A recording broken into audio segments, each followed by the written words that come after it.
Esta semana en Vaticano analizamos la conexión del Papa León con la Ciudad Eterna, desde sus primeros estudios en la Universidad Angelicum hasta sus años como prior general de los agustinos. A través de personas, lugares y recuerdos, contamos la historia de un papa que ya era romano mucho antes de vestir de blanco. Todo esto y mucho más a continuación en Vaticano.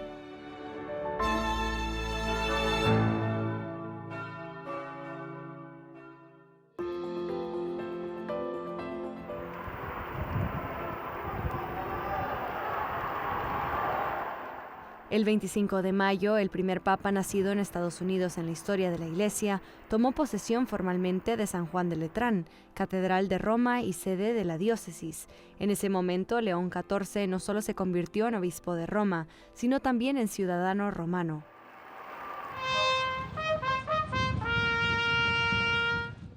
A su llegada lo recibió el alcalde de Roma, Roberto Gualtieri, a quien el papa le dijo con una sonrisa: «Soy romano».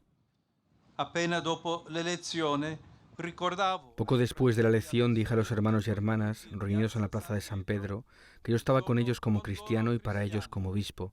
Pero hoy, muy especialmente, puedo decir que gracias a vosotros y con vosotros, soy romano. Que per voi e con voi sono romano.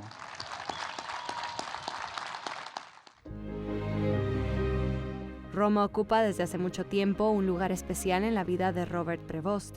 Siguiendo sus pasos por la Ciudad Eterna, descubrimos un vínculo que comenzó hace más de 4 décadas en la Pontificia Universidad de Santo Tomás de Aquino, el Angelicum. Fue aquí, en 1982, donde un fraile agustino de 27 años, procedente de Estados Unidos, enviado por sus superiores para formarse en pleno corazón de la Iglesia, llegó para estudiar Derecho Canónico. Cuando anunciaron su nombre, supe que era graduado del Angelicum, que es nuestra universidad, y que había hecho aquí su doctorado en Derecho Canónico. Lo acabó, creo, alrededor de 1985. Su elección ha sido algo impresionante para nosotros, para nuestra universidad. Robert Prevost estudió en el Angelicum de 1981 a 1987, completando tanto su licenciatura como su doctorado en Derecho Canónico. Su tesis doctoral se centró en el papel del prior local dentro de la Orden Agustina. Hoy en día es el segundo papa de la historia que se ha graduado de esta universidad.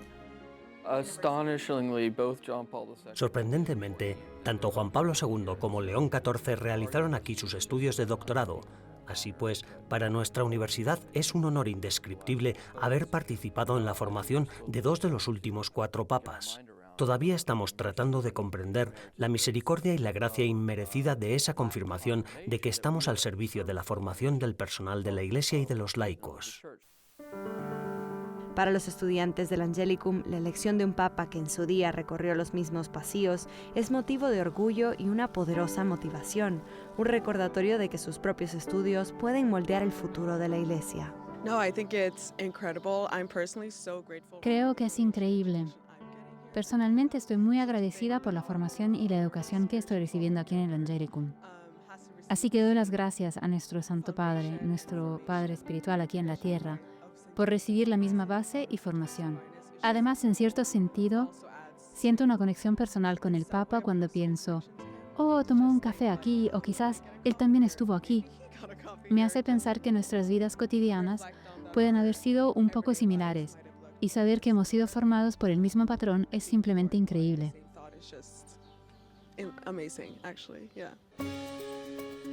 En busca de las raíces del Papa León XIV en Roma, llegamos a la Basílica de San Agustín.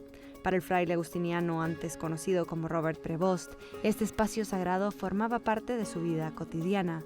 Vivía cerca cuando entre 2001 y 2013 era prior general de la orden y a menudo acudía aquí a rezar. Y es aquí donde conocemos al padre Pasquale Cormio, prior de la comunidad agustina en Roma, que recuerda a León no solo como un líder, sino como hermano. Certamente noi possiamo dire che come agostiniani siamo veramente. Sin duda podemos decir que como agustinos estamos verdaderamente felices, contentos con su presencia, así como con el testimonio que podrá dar a la Iglesia Universal. Observamos en él cualidades y dones, ya que sin duda sabe combinar su formación filosófica y teológica agustiniana, por un lado, con dotes de liderazgo que, por ejemplo, ha sabido demostrar trabajando siempre para la Iglesia, tanto en nuestra orden como prior general, como también, por ejemplo, cuando era prefecto del dicasterio de los obispos. Sempre nell'ambito della Chiesa. Desde 1987 siempre he residido aquí en Roma, por lo que durante su mandato como superior general, tanto él como yo siempre estuvimos en la ciudad, y sé que es muy bueno y además muy capaz en su vida. Es un hombre sabio y muy amable. Soy hijo de Agustín, dijo el Papa León durante su primer discurso a los fieles reunidos en la Plaza de San Pedro el 8 de mayo, cuando fue elegido como sucesor de Pedro. Nel momento in cui lui è apparso nella loggia delle benedizioni, Cuando apareció en la logia de las bendiciones, llevaba consigo esta cruz, un regalo de la Orden Agustina en 2023, cuando celebramos su entrada en la capilla de Santa Mónica como cardenal titular en el Colegio Santa Mónica. En esa ocasión, el prior general quiso rendir este homenaje al Papa. questo omaggio al Papa. Solo 2 meses antes de ser elegido papa, el cardenal Prevost se mudó a una residencia reservada para los altos funcionarios del Vaticano en el edificio del Santo Oficio, que también alberga el dicasterio para la doctrina de la fe. Ahora, como papa, sigue viviendo ahí, a la espera de que finalicen las obras de renovación del apartamento papal en el Palacio Apostólico. Este permaneció cerrado durante 12 años, ya que el Papa Francisco decidió no residir ahí. En solo unos meses los romanos volverán a pasear por la Plaza de San Pedro y a contemplar las ventanas iluminadas del apartamento papal.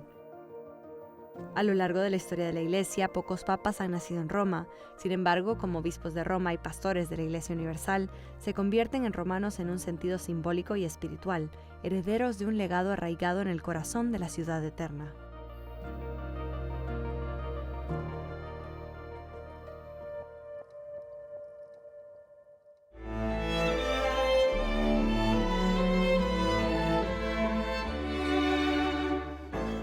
En breves instantes regresamos con más en Vaticano.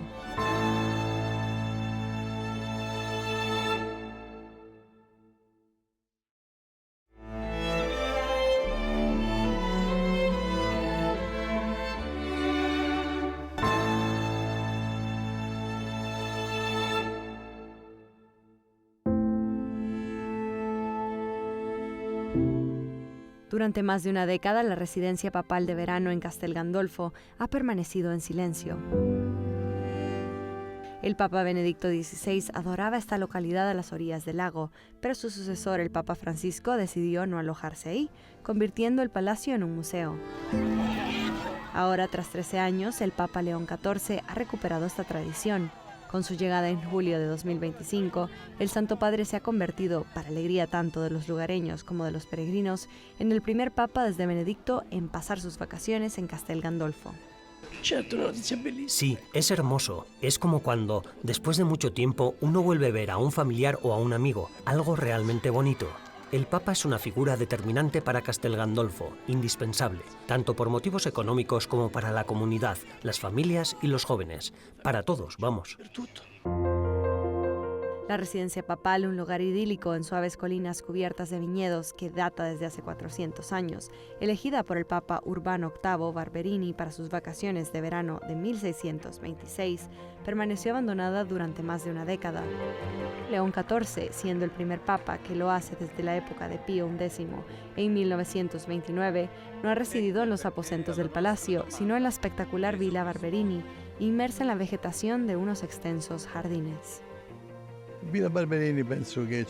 Creo que en realidad no había mucho que arreglar en Villa Barberini, ya que siempre se ha mantenido en buen estado. Solo han tenido que renovar algunas instalaciones que no se habían utilizado en los últimos años.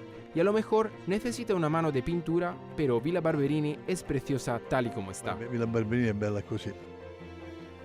Para desplazarse por la enorme extensión de Castel Gandolfo, que abarca 55 hectáreas y que pertenece al Estado de la Ciudad del Vaticano, como parte extraterritorial desde el Tratado de Letrán de 1929, el Papa León ha utilizado un minicoche eléctrico que le han regalado.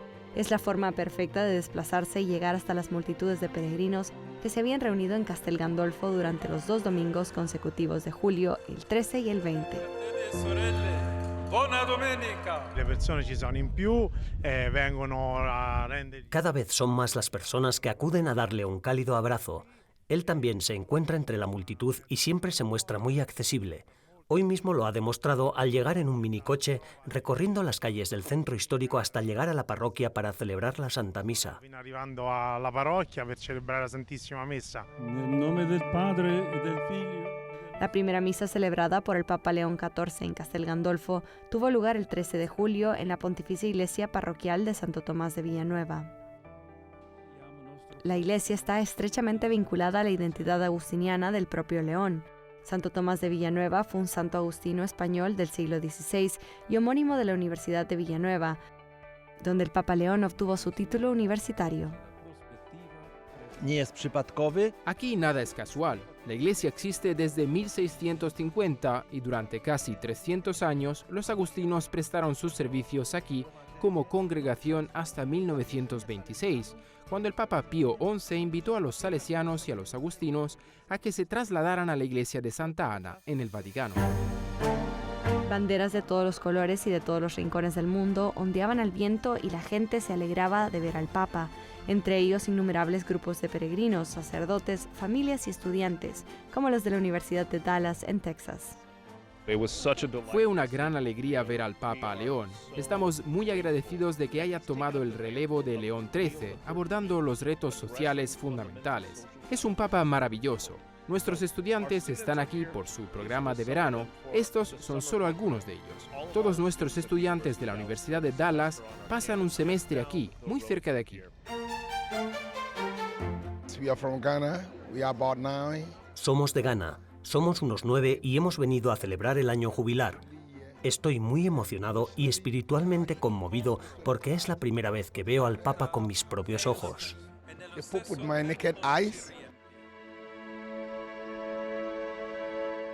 No fue el único momento de oración con los peregrinos durante las 2 semanas que el Papa pasó en la residencia de verano. Una semana más tarde, el Santo Padre celebró la Eucaristía en la Catedral de San Pancracio de Albano Laziale, a los pies de Castel Gandolfo.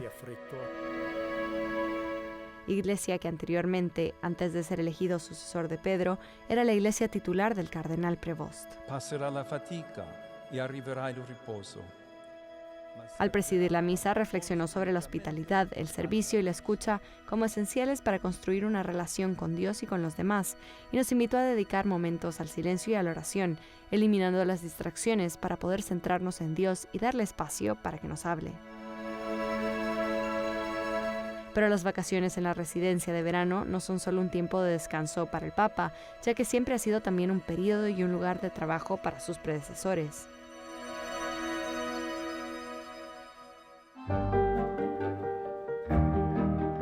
De hecho, el Papa León pasó su estancia de una manera muy activa. El 9 de julio recibió al presidente ucraniano Volodymyr Zelensky en una audiencia privada en los jardines de la residencia. Durante su reunión de casi 2 horas, el Santo Padre reafirmó la oferta del Vaticano de acoger las conversaciones de paz con Rusia, haciendo hincapié en que la paz sigue siendo una prioridad máxima para la Iglesia.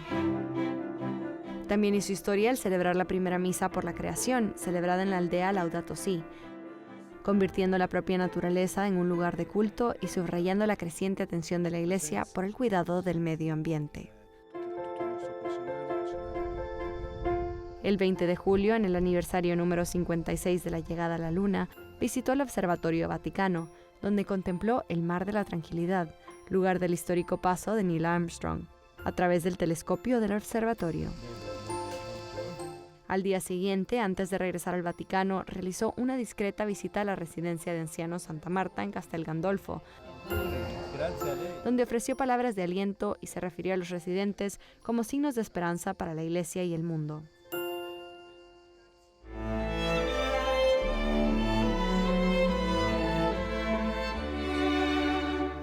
Tras una breve pausa, regresaremos con más en Vaticano.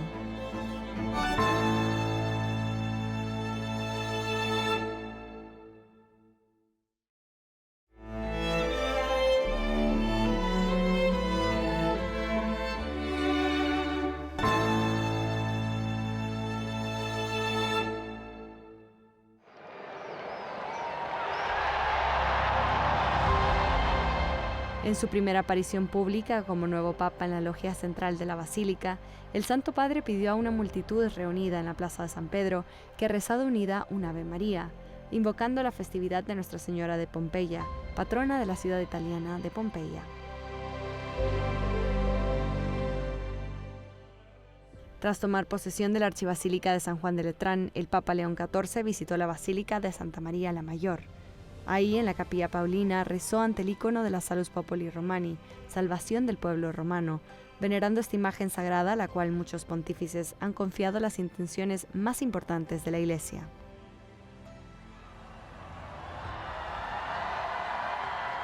Antes de regresar al Vaticano, el Papa destacó la importancia de tener una relación cercana con la Madre de Dios.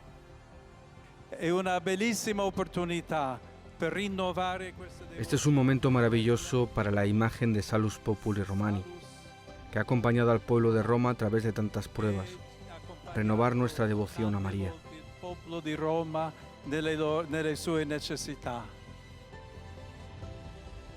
En esta ocasión, el Papa León XIV rezó en silencio ante la tumba de su predecesor, el Papa Francisco, cuya profunda devoción por la Salus Populi Romani hizo que pidiera ser enterrado en la Basílica Mariana, donde se conserva el ícono.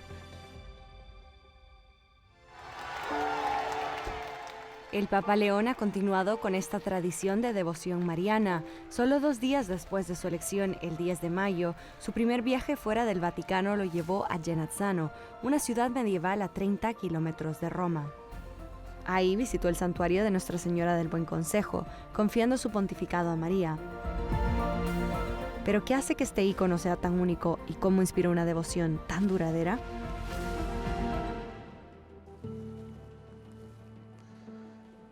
Siamo nella Santuario Madre del Buon Consiglio di Genazzano. Estamos en el santuario de Nuestra Señora del Buen Consejo en Genazzano. Quería explicar cómo surgió el santuario. Empecemos con este cuadro. Ecco, cominciamo da questo quadro. En el lugar donde hoy se levanta la Basílica de Nuestra Señora del Buen Consejo, ya existía una antigua iglesia construida en el siglo XI, llamada Santa María del Buen Consejo. En el siglo XV, una piadosa viuda llamada Petruccia puso todos sus bienes a su disposición para reconstruir la iglesia. Sus fondos eran insuficientes y los ciudadanos empezaron a burlarse de ella, pero la piadosa mujer les respondió: «Hijos míos, no se preocupen, porque antes de que yo muera, la Santísima Virgen María y San Agustín terminarán esta iglesia». Según la tradición, no mucho después de la predicción de Petruccia, el 25 de abril de 1467, fiesta de San Marcos, a la hora de las vísperas, apareció milagrosamente una imagen de la Santísima Virgen María. La gente del pueblo oyó de repente las campanadas de la iglesia y una nube misteriosa descendió sobre el muro inacabado de la iglesia. Delante de la gente la nube se disipó y apareció un hermoso fresco de no más de 18 pulgadas cuadradas de la Virgen María y el Niño Jesús. Se creía que había sido transportado milagrosamente desde una iglesia de Albania justo antes de que los otomanos la invadieran. Questo quadro, vedete? En este cuadro se ve a 2 peregrinos albaneses que salen de Shkodra y vienen aquí a Genazzano, siguen a la Virgen. Todavía hoy esta tradición sigue viva, tanto en Genazzano, que celebra la venida de la Santa Imagen el 25 de abril de cada año, como entre los albaneses católicos que invocan a la Madre del Buen Consejo bajo el título de Nuestra Señora de Albania. La población quedó atónita no solo por el extraordinario acontecimiento, sino también y sobre todo por los innumerables milagros que se produjeron tras la aparición de la imagen de Nuestra Señora del Buen Consejo.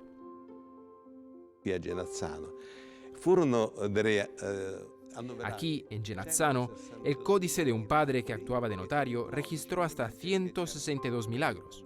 Los milagros ocurrieron entre abril y agosto. Las gracias y milagros concedidos a los ciudadanos de Genazzano eran registrados por un notario y luego se transcribían a unos registros especiales para su conservación. Solo entre el 27 de abril y el 14 de agosto de 1467 se registraron 161 milagros. Ya hemos llegado, hemos entrado en la capilla, que es el corazón del santuario. El manto azul de la Virgen María representa la humanidad, mientras que el vestido rojo del niño representa la divinidad de Cristo. La representación de la madre muestra rasgos de la tradición clásica, mientras que el rostro del hijo presenta rasgos bizantinos, expresando así un abrazo entre Occidente y Oriente. Todo ello sellado por los colores del arco iris de la paz.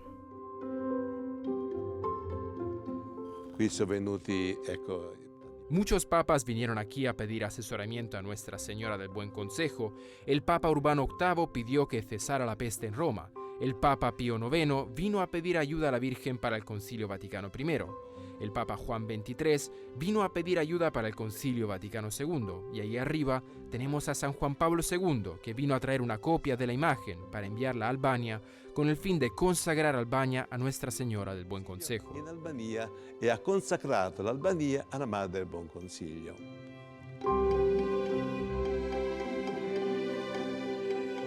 Abbiamo terminato il nostro viaggio. Hemos terminado nuestra visita a la Basílica. Invitamos a todos a venir aquí a rezar a la Virgen porque es la Madre del Buen Consejo.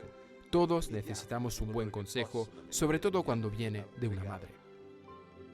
León XIV sigue ahora los pasos de su gran predecesor de principios del siglo XX, siendo su devoción por la Madre de Dios, sin duda, uno de sus puntos de referencia.